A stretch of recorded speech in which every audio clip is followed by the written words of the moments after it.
Hello, I am Sam Nam, and I am doing a scouting report specifically on the free response questions for the AP exam for calculus.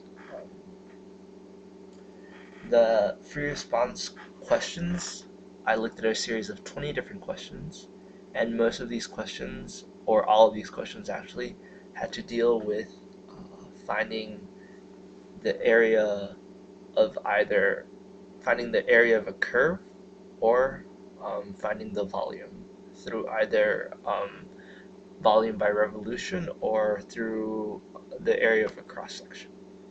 Okay, so before actually going into um, how you actually get the points or what's necessary to get points into each of these sections, you should first know a bit about the questions themselves. So each free response question is divided into 9 points. Um, and oftentimes the question itself is usually also divided into three different parts, like parts A, B, and C. Okay, so before going into the points, I will be discussing what's given to you before you actually do anything. So most of these questions, actually all of the questions at least, give you the function and the bounds that are necessary to solve the equation, which makes sense. Um, on the other hand, the graph, out of 20 questions, um, 18 out of the 20 questions do have graphs. On the other hand, 2 questions don't. In 1998, the question did not have a graph, and in 2007, the question did not have a graph. And so perhaps this year there might not be a graph as well. And so you should be expected to know how to either graph it by hand or through the calculator, of course. Okay. Now going on to the point breakdown itself, um, since each free response question is worth 9 points total, not all the points can be just by solving the answer. In fact, the answer itself will not even give you half of the credit for the questions themselves. Um, Based on the data that I gathered, only 30.3% of the possible points, or the points that you can get from it, um, are through the answer. So if you get the correct answer, you're only getting a third of it right. So does the other 2/3 come from?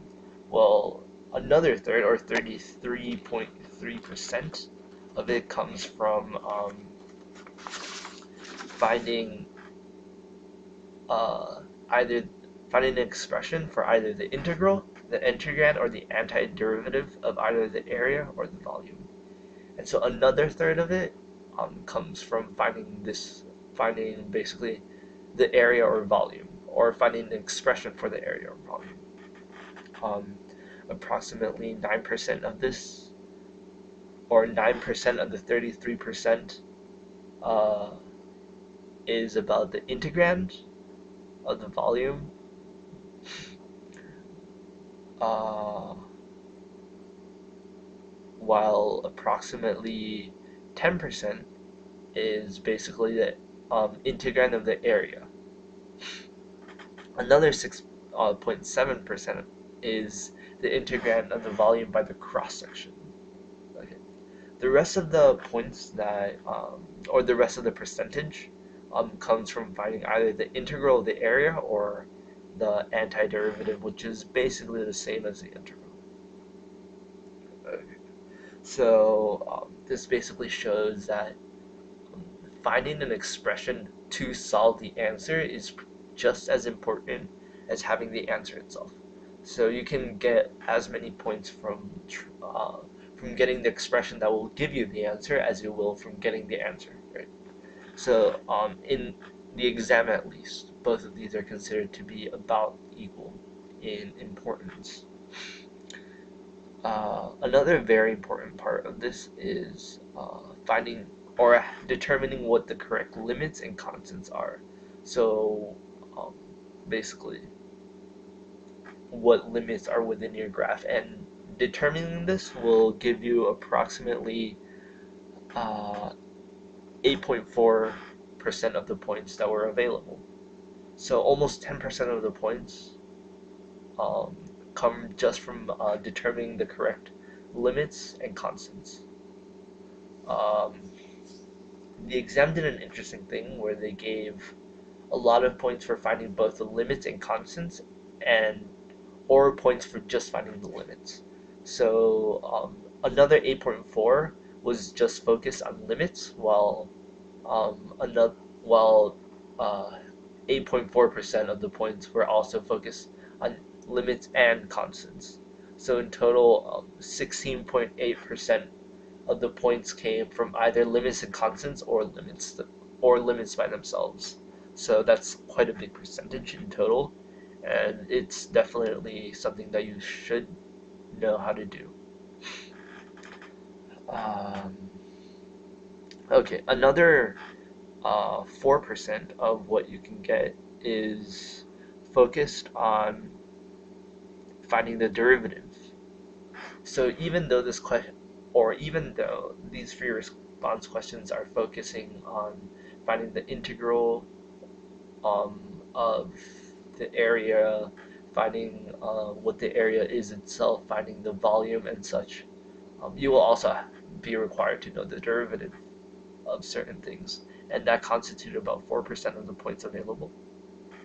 Um, Another 4% came from finding an expression for an equation. So not necessarily for finding an expression for an integral or integrand, but finding an expression for example of a tangent line or of different things. Right. The rest of the points, and there's still approximately some 10% of the points left. Those come from different aspects that don't necessarily come up very often in most of the exams. These little parts only come up in one or two of the questions. For example, 1.7% of the points came from vectors. However, out of the 20 questions that were given, and these questions range from 1998 to 2013, so till last year, only one of those questions actually had vectors as part of a part of the question, and that was last year in 2013. So the chances that you actually get a question on vectors is very, very unlikely. However, it's still a possibility, and that's something that you should also be prepared for at the very least, or yeah, to be prepared for.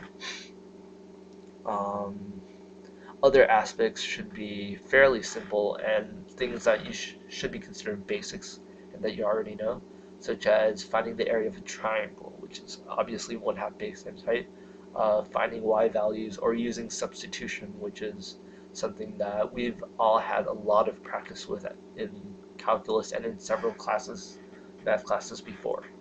And so you're kind of expected to know the basics or the foundation of what led to your current math understanding. Um, yeah. And so in conclusion, just figuring or just knowing the points is not enough.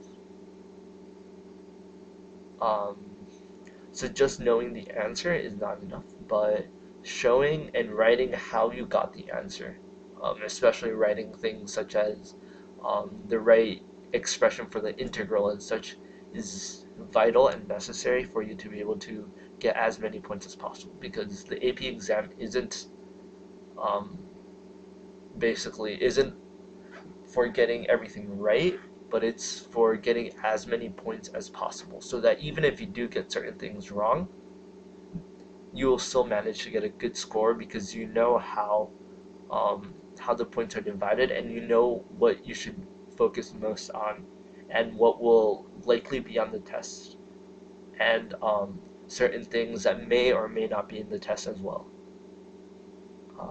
And so, yeah, that's basically what I garnered from this report.